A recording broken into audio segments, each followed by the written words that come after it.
السلام عليكم، كي دايرين؟ بخير؟ كنتمنى تكونوا بخير بألف خير ان شاء الله. اليوم ان شاء الله جيت نحضر معكم لي كريب مالحين.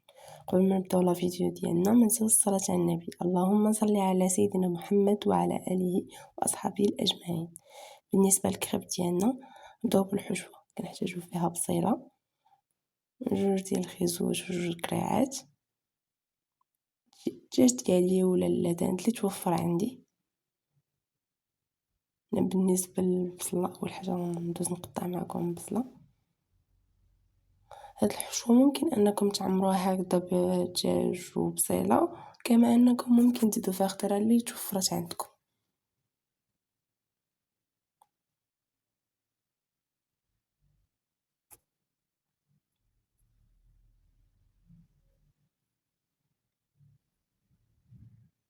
صراحه كتجي حشوه رائعه، كنتمنىكم انكم تجربوها بهذه الطريقه وتردوا عليا في التعاليق كيف جاتكم.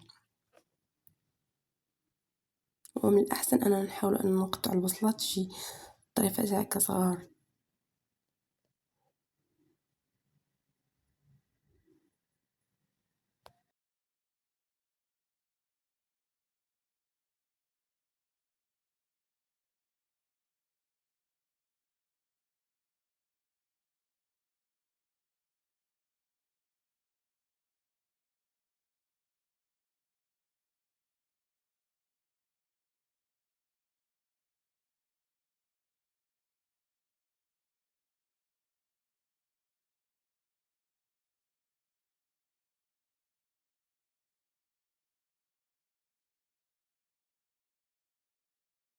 انا دزت نقطع بعد ما قطعت البصله ديالي، دزت نقطع الدجاج.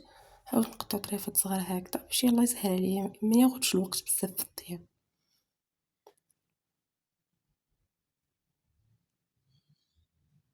انا غادي نحاول نحط في مقيله ونزيد عليه التوابل. بالنسبه للتوابل اللي غادي نضيف عليه عندك سكينجبير، خرقوم، تحميره، بصل، مليحه.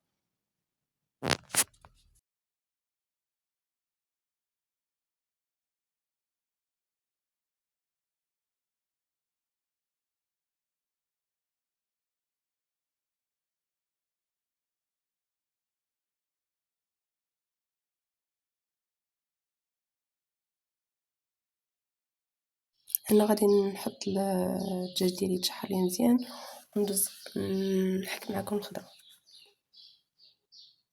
نقرا كيف ما كتشوفوا حكيتها في الحكاكه هكا رقيقه باش تجي مزيان اكثر.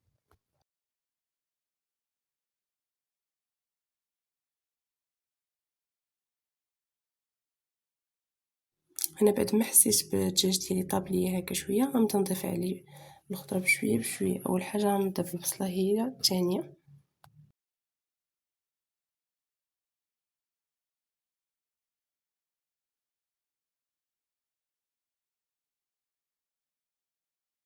غنحط البصله كيف ما قلت لكم حتى نحس بهذيك البصله هبطات ليا، عاد باش نضيف الخضره الاخرى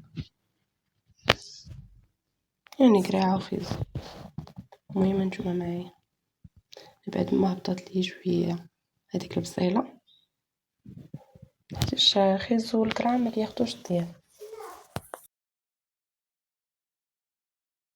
انا غادي ندوز نزيد عليهم واحد جوج مثلثات ديال الفرماج.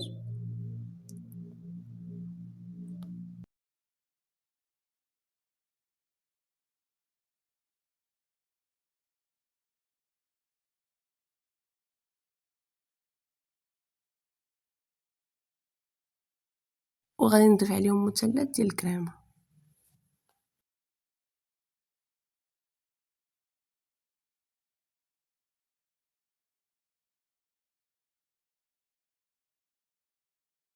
وهنا غادي نزيد عليهم شويه ديال الفرماج، صراحه كيعطي حتى واحد البنه غزاله.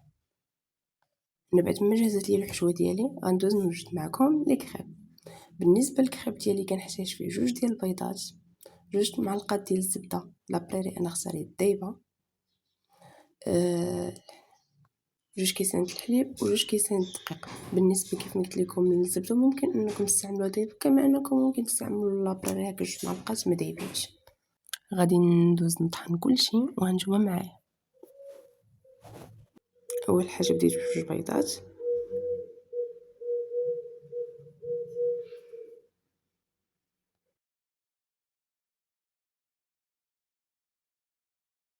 ثانيا ضفت عليهم الحليب، كيسان ديال الحليب، ونضيف عليهم جوج المعالق ديال الزبده ديالي دايبين، ونضيف شويه ديال المليحه وشويه ديال الزعتر. وكنفضل انكم ما تقووش الملح حيت الحشوه ديجا مالحه. وغادي نضيف الدقيق ديالي ونطحن كلشي.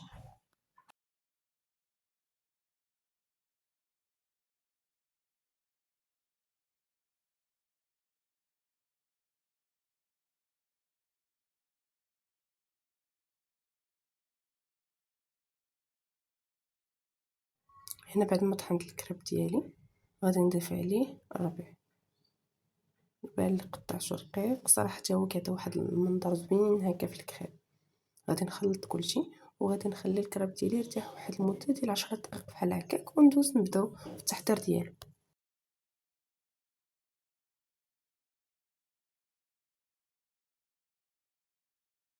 انا بعد ما خليت الكريب ديالي يرتاح ليا واحد المده ديال 10 دقائق بحال هكا، صافي غنبدا في التحضير ديالو.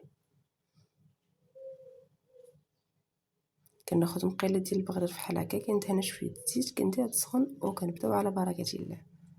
راه كنحتاج تقريبا واحد المغرفه بحال هكا كافيه.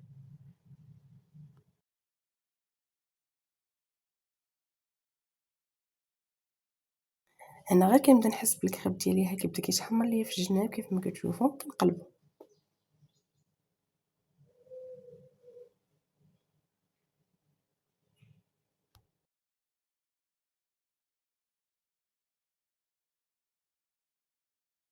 غنحاول نبقى نسمر بنفس الطريقه حتى نكمل الكونتيت اللي عندي كامل.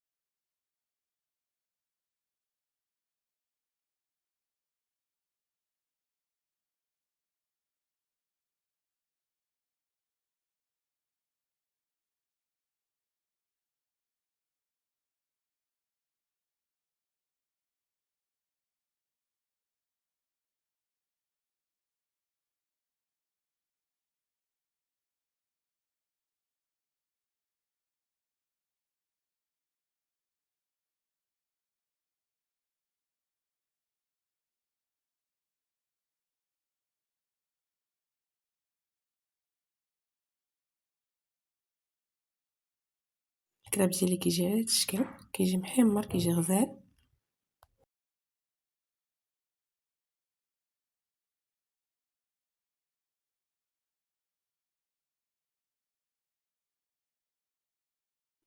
وكيخرج حتى واحد الكونتيتي اللي زوينه، وكيجي هشيش كيف ما كتشوفوا، كتحكمي فيه كيف ما بغيتي.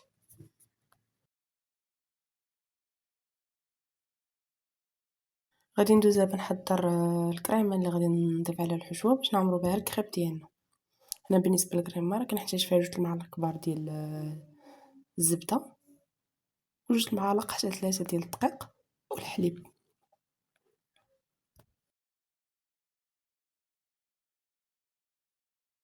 انا بعد ما داب ليا بعد ما دابت ليا الزبده كنضيف الدقيق، كنستمر في التخلاط يعني ما كنحبسش، وغادي نبدا نزيد الحليب بشويه بشويه.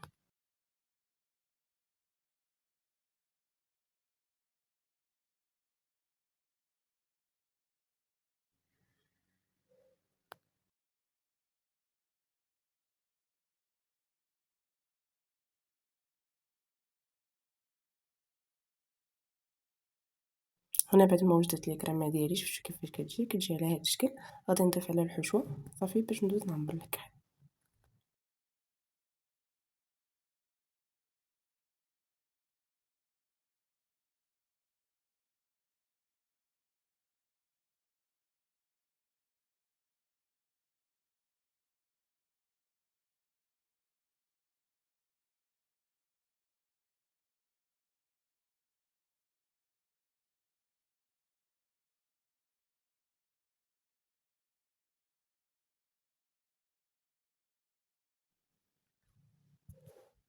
بالنسبة للحشوة نحاول انه نضعف الوسط ديال الكريب، ونحاول انني ما نعمرش الكريب ديالي حتى بزاف.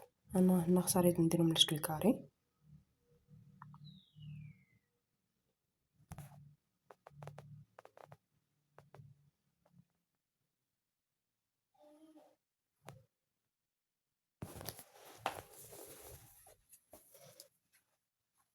كاين اللي كيفضل الصراحه يديرهم هكا، حتى من بعد هاد الطريقه يديرهم في البيض ومن بعد يديرهم في العشابله ويقليهم، حتى هذه الطريقه كتجي زوينه.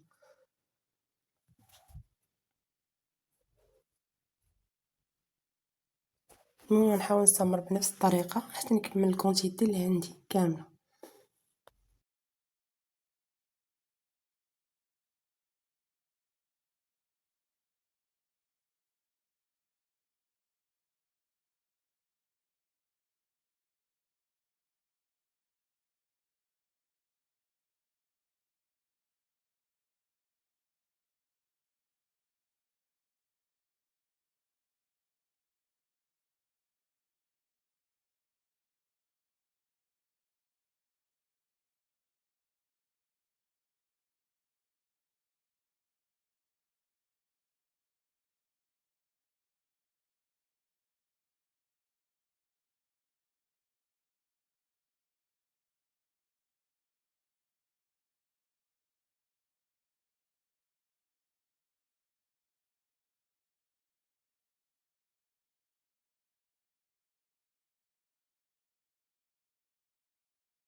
هنا تقريبا كنكون ساليت صراحه، كيخرج لي 11 حبه.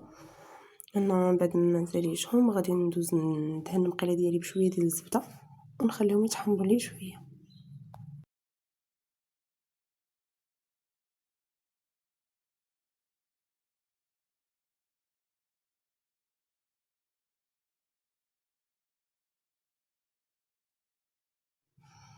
هنا صافي كنوصل قرب وقت الاذان،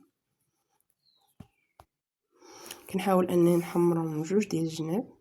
صراحه كيجيو لذاذ وحتى كيجيو محمرين.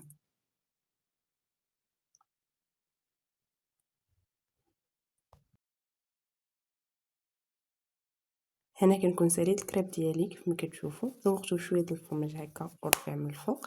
صراحه كيجي غزال. كنتمنى انكم تجربوا هذه الوصفه وتردوا عليا في التعليق كيف جاتكم. ما تنسونيش بالاشتراك بجانب لي كومونتير. وبسلام عليكم وبصحه فطوركم. نخليكم حتى الفيديو الجاي ان شاء الله.